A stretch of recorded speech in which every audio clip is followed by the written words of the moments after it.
There has been a lot going on in the car world at the moment and we need to talk about this. We've got 5-cylinder Golf Rs. BMW are building their own track pack for the G87 M2. They're also building a G-Wagon competitor, as well as a brand new 992.2 Turbo S, and then also an electric GTI from VW. So yes, there is a lot going on. Let's get started with the G87 Track Pack, Jack, because we've just seen some spy shots of that and a video which I'm going to be overlaying in this video at the moment. Yep. So far, it looks like they've got a new front splitter, new wing. We've been arguing though, haven't we? Because there's been a few other little bits that we've been debating about. Yeah, we're not sure, because looking at the spy shots, I mean, BMW do this. They've put all of their camo over the fenders, the bonnet, the rear arches and things like that. And they sometimes do it to throw you off a little bit. But I would say, looking at those front fenders, they do look slightly wider, but Nath's convinced. Yeah, I don't know. I feel like they're exactly the same, but we're going to have to find out. Obviously, we've got canards. And Canards. Canards. It looks savage though. Yeah, it does. It looks really good. How much do you reckon it's going to be? I think the rear wing and the whole kit together, probably you're looking close to 10 grand for that, because it's going to be an actual, like track, like think of this as like BMW's version of like Manti. That's how I envision it. Like it's going to be like a GT4 RS Manti. And you're going to be able to buy this from BMW M Performance and maybe spec it to cars? Potentially. I don't know. Okay. It's not clear yet. I think it will most likely be something you'd purchase after you've got the car. Talking about G87s, Jack, we have got something else very, very exciting. The G87 xDrive has just been released or teased and stuff like that. What do you think about that? Right, well, nothing's confirmed just yet, but it is looking extremely likely now that this time next year, there will be an xDrive M2 in production. Mad. And that means we're going to get 0 to 60 in 3.5 seconds, maybe? Yeah, roughly that. Give or take, switchable to rear wheel drive. My take on this, that this will be the M2 to buy, and I think that this is going to give us a big boost in G87 M2 sales. Like, not for us, as in like... say that? No, I mean as in like, just general like M2. Like, there'll be a lot more M2s on the road. Yeah, that's what I'm saying. Okay, I think, sweet. Yeah, so I mean, hopefully it helps us with sales then. Yeah, sweet. Price point, how much more do you reckon this is going to be over a rear-wheel drive model? Honestly, mate, couple it's of $5 grand for G82 to... 4 grand, 5 grand. But the residuals are going to be so much better on them that the monthlies will be negligible, like as a buyer. What do you think is going to happen to the M4 xDrive now? Because for me, I look at the reason why I would buy an M4 over an M2 at the moment is purely because of the xDrive and you get slightly nicer luxury interior. Do you think the M4 xDrive is going to tank in price now? Yeah, I don't necessarily think the G82 M4 will tank. I think it's going to affect the values of M4s. One of the main reasons you go for that over an M2 is the fact you can opt the xDrive. So it's going to affect it. But from BMW's perspective, the production is going to end on the G82 M4 probably 2028. Okay. This will probably be produced all the way through to like 2030 for that. And obviously this will now go automatic only, right? Yeah. That's a shame. And it's going to get boosting power. Do you know what I really wish we could get? I really wish we could get the G82s in manual xDrive, like what they've got in America. Yeah, like mate. Can you get that? Yeah, you can get non-comp. In xDrive? Which is, wait, let me fact check that. I didn't think that. I think you can hold up xDrive manual. No, but I hear what you're saying. That would be sick. Imagine a four-wheel drive manual. Yeah. Yeah, you can. You can? Yeah, it's the non-comp G82. Yeah. is a manual xDrive. That would be sick. But that's got to be the one to buy. And I think the final thing to touch on as well with xDrive is the fact that it's basically a 30 to 40 kg weight penalty having the xDrive. That's like a Nathan in the passenger seat. So it literally is. So like 59 you're not kg. Yeah, you're not going to feel the difference. And I think that for the benefit, you could argue that having the front wheels driven is going to like numb the steering experience to some degree, but you get less lock for drifting, and the steering does feel a little bit different. It's a little bit heavier in it between the two. One big major thing. BMW are releasing a G-Wagon competitor called the Rugged, which I think sounds absolutely terrible.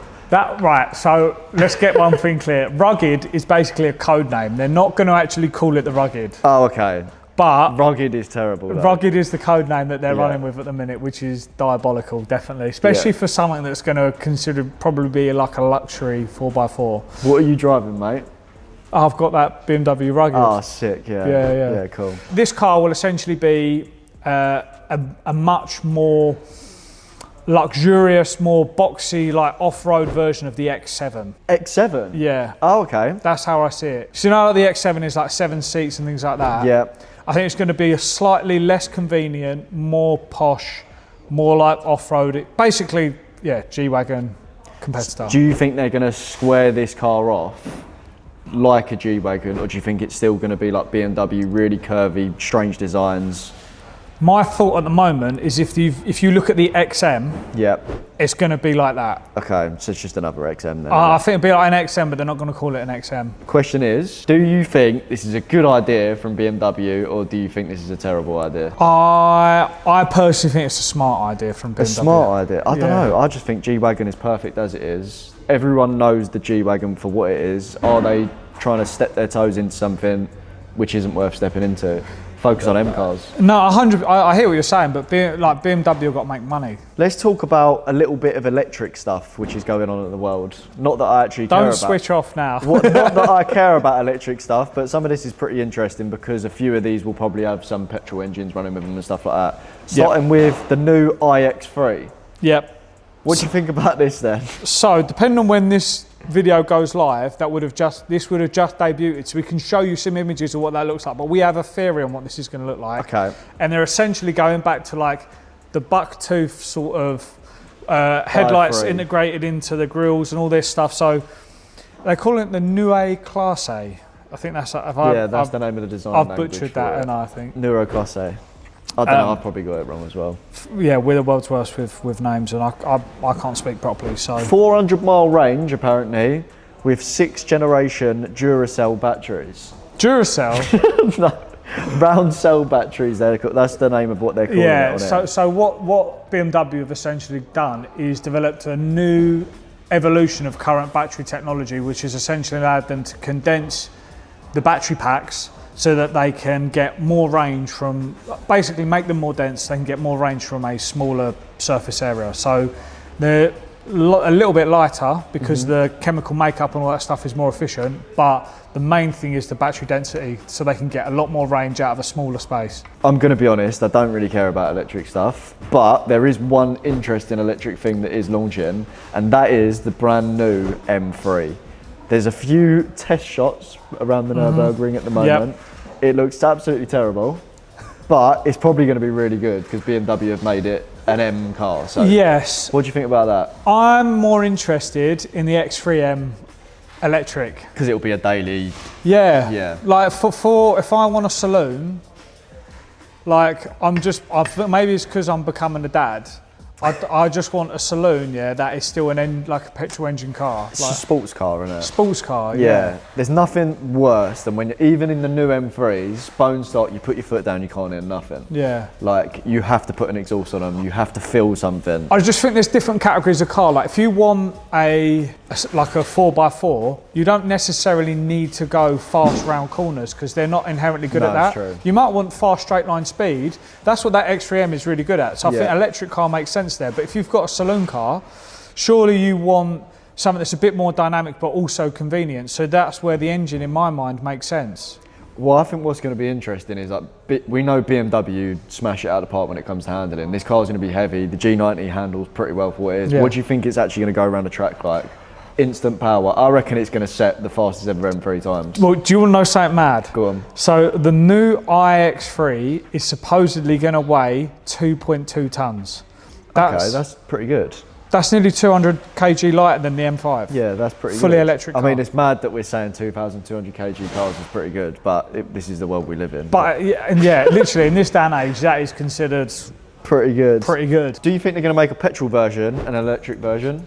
Of the M3? Yep. Yes. They've got to, haven't they? Yeah. So it'll be an S58 hybrid. Yeah. It will look like this, but it will be based on a different architecture. What do you think they're selling more of, the electric or the petrol? And if they did make a petrol and electric M3, do you think petrol is just going to wipe the floor with sales versus the electric? 100%. It is, isn't it? Yeah, 100%. If they're making a bit of both, I feel like they're not going to sell any. And also, I do want to talk about what they want to call this electric iM3. They want to call it a ZAO.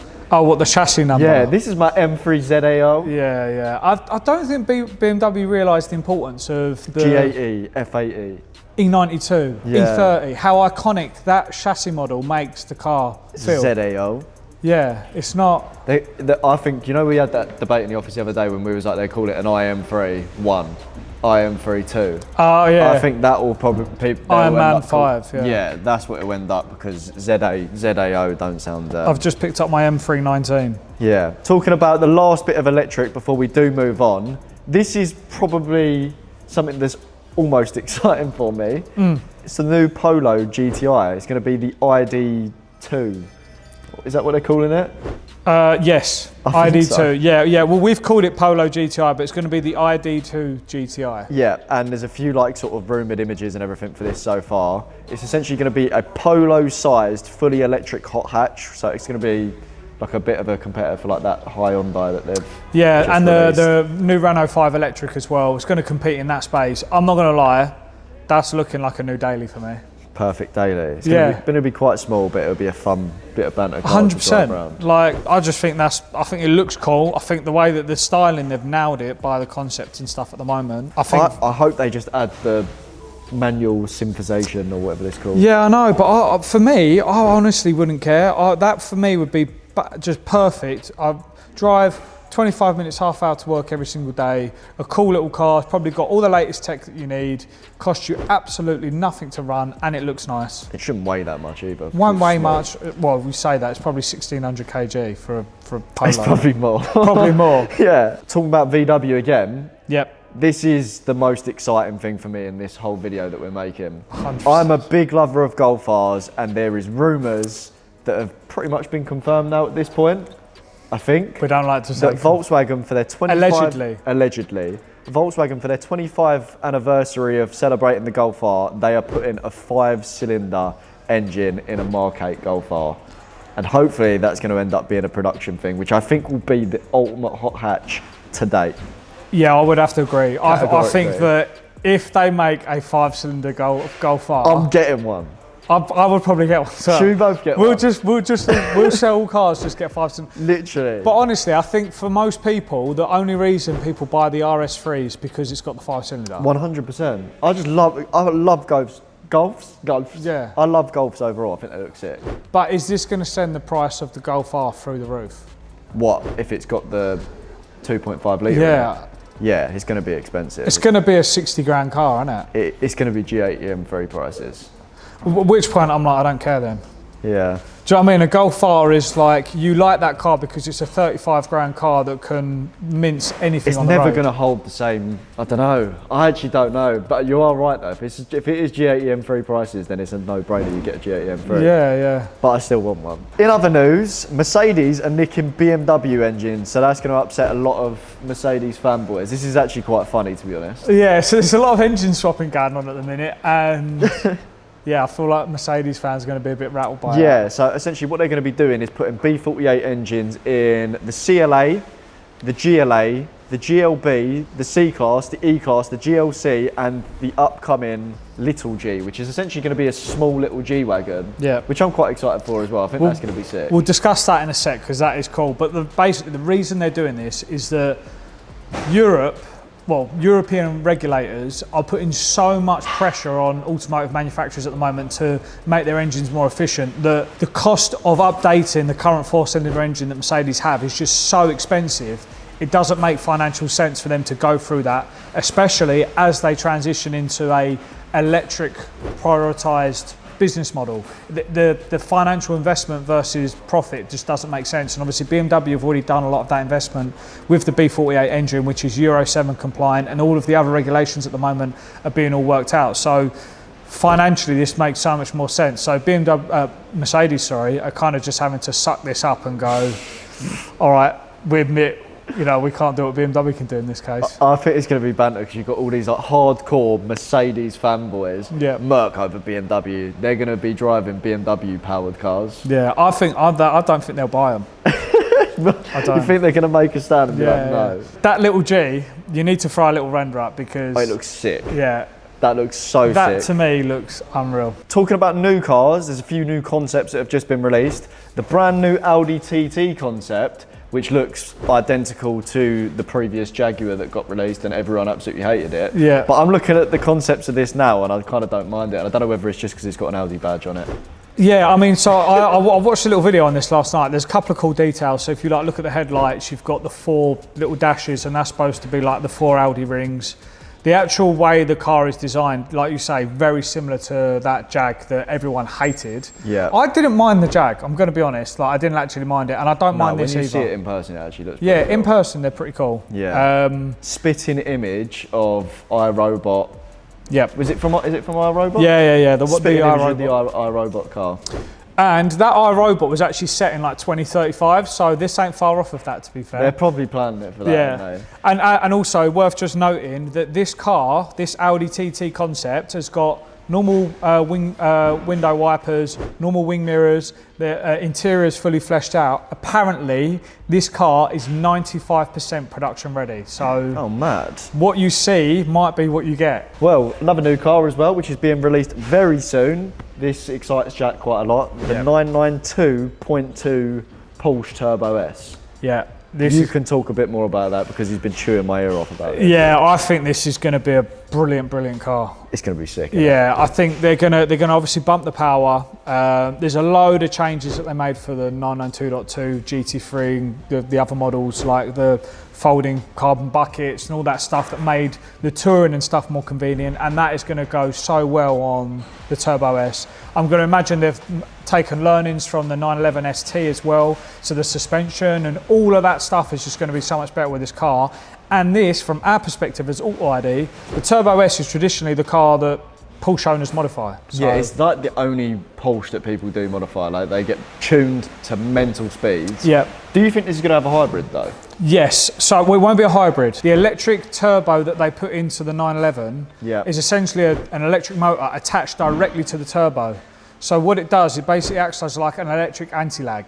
Oh, okay, so there's no spool. There's literally no spool. The electric motor spools the turbo up, so when you put your foot on the throttle, it's like, it feels like you're in a hybrid. So you get the best of both worlds. That is going to be sick. So the system's super lightweight. This will be unreal. This will be the ultimate Turbo S. I think that might end up being the replacement for that next year. Well, I think it makes sense for a road car. Yeah. Because unless you're banging out track days, you are not getting the most out of that GT3. Yeah, we need to use more of that car. We need to do more track days. Right, let's talk about some modding and aftermarket news, which is something a little bit different that people don't talk about, but obviously it's within our industry. Eventuri, Jack, are now creating intakes for all of the old BMWs.